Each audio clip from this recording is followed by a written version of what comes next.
अब हम जनता की समस्याओं का समाधान, इन समस्याओं का समाधान करने के लिए एक योजना लेके आए, वन टाइम सेटलमेंट स्कीम।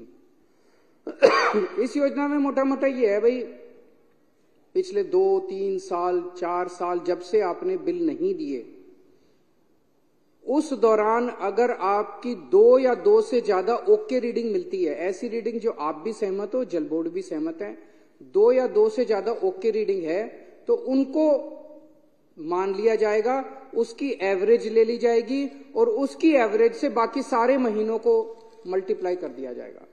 भाई आपकी एक रीडिंग आ रही है मान लो 18,000 लीटर, एक रीडिंग है 21,000 लीटर, आप कहते हो ये 2 सही है, तो 21 और 18 39,000 लीटर हो गई, 39 को 2 से डिवाइड किया 19.5 हो गया, ये आपकी एवरेज रीडिंग। तो जितने महीनों का आपने बिल नहीं दिया उतने महीनों का इसके हिसाब से मल्टीप्लाई करके आपका बिल जनरेट कर देंगे।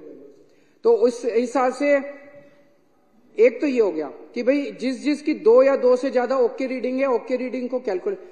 कई लोग जैसे इन्होंने बताया 2012 से किसी ने बिल ही नहीं दे रखे, मीटर ही नहीं लगा रखा, ऐसे लोग अगर अब मीटर लगाने को तैयार हो जाते हैं तो हम ये देखेंगे उसके आस पड़ोस की, उसकी गली में रहने वालों का क्या बिल आया, क्योंकि पड़ोसी तो सेम कैटेगरी के लोग हैं, ये भी, इसका भी लिविंग स्टैंडर्ड वैसा ही है, उसका भी लिविंग स्टैंडर्ड, कच्ची कॉलोनी में रहने वाले का लिविंग स्टैंडर्ड एक जैसा है, झुग्गियों में रहने वालों का लिविंग स्टैंडर्ड एक जैसा है, रीसेटलमेंट में रहने वालों का एक जैसा है, वसंत विहार में रहने वालों का। तो हम ये देखेंगे कि उस गली के अंदर बाकी लोगों का बिल कैसे आ रहा है।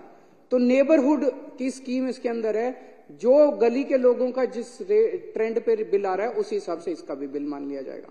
इतनी अच्छी स्कीम, इतनी शानदार स्कीम कैसे, कहां हो सकती है, इतनी सही स्कीम है। इसमें भी अगर कुछ कमियां तो हम इनके साथ चर्चा करने को तैयार है, बीजेपी वाले आए बैठे हमारे साथ चर्चा करें, कुछ चेंजेस बताएंगे, हम चेंजेस कर लेंगे उसके अंदर, कोई दिक्कत नहीं है, हम तो जनता के लिए काम कर रहे हैं।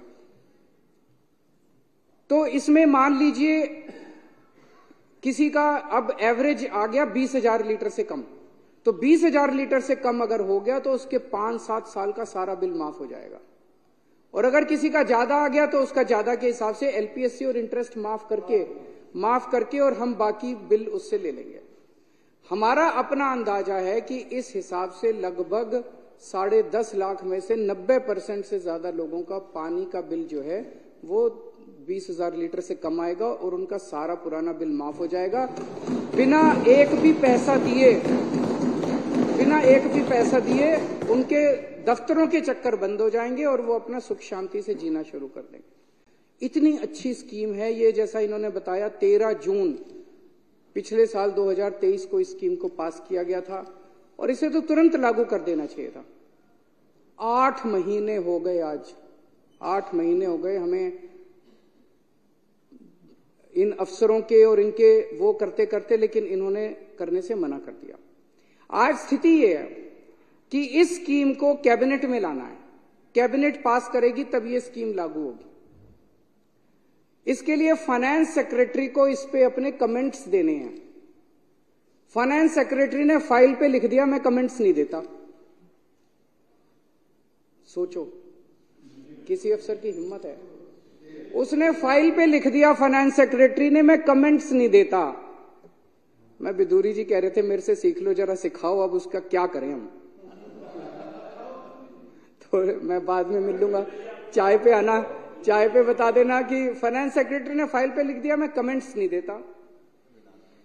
सौरभ भारद्वाज जी यूडी मिनिस्टर हैं, इन्होंने यूडी सेक्रेटरी को लिखित आदेश दिया कि इसको प्रस्ताव को कैबिनेट में लाया जाए। यूडी सेक्रेटरी ने फाइल पे लिख दिया मैं इसको कैबिनेट में नहीं लाता जब तक फाइनेंस सेक्रेटरी कमेंट्स नहीं देगा। फाइनेंस सेक्रेटरी कह रहा है मैं कमेंट्स नहीं दूंगा, यूडी सेक्रेटरी कह रहा है जब तक ये कमेंट्स नहीं देगा मैं।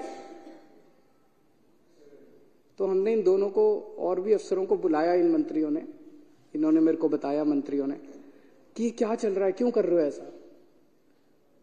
तो अध्यक्ष महोदय आपको जान के ताज्जुब होगा कि 1-2 सीनियर मोस्ट आईएएस अफसर प्रिंसिपल सेक्रेटरी लेवल के फूट फूट के रोने लग गए, आंसू बह रहे थे उनकी आंखों से। ये उम्र रोने की नहीं है, एक आईएएस अफसर को इस तरह से मैंने रोते हुए नहीं देखा। फूट फूट के रोने लग गए, बोले जी हमारी नौकरी का सवाल है, हमें धमकी दी जा रही है। हमने कहा कौन दे रहा है, कहता हायर अप्स। हायर अप्स का क्या मतलब है आप लोग सोच सकते हो। ऊंचे से हमको धमकी दी जा रही है कि अगर तुमने ये स्कीम पास कर दी दिल्ली वालों के लिए तो तुमको सस्पेंड कर देंगे। अगर तुमने ये स्कीम पास कर दी, इसलिए इतना लड़ रहे हैं। सर्विसेज करते रहते हैं। क्यों करते रहते हैं ये? नीयत खराब है इन लोगों की। सर्विसेज चाहिए, सर्विसेज, इसीलिए उनको धमकी दी जा रही है, तुम्हें सस्पेंड कर देंगे, तुम्हें नौकरी से निकाल देंगे, तुम्हारे को जेल भेज देंगे, ईडी सीबीआई छोड़ देंगे तुम्हारे पीछे। अगर आप ये वीडियो YouTube पर देख रहे हैं तो हमारे चैनल को सब्सक्राइब करें और बेल आइकन को दबाना ना भूलें। अगर आप Facebook पर ये वीडियो देख रहे हैं तो हमारे पेज को लाइक करें।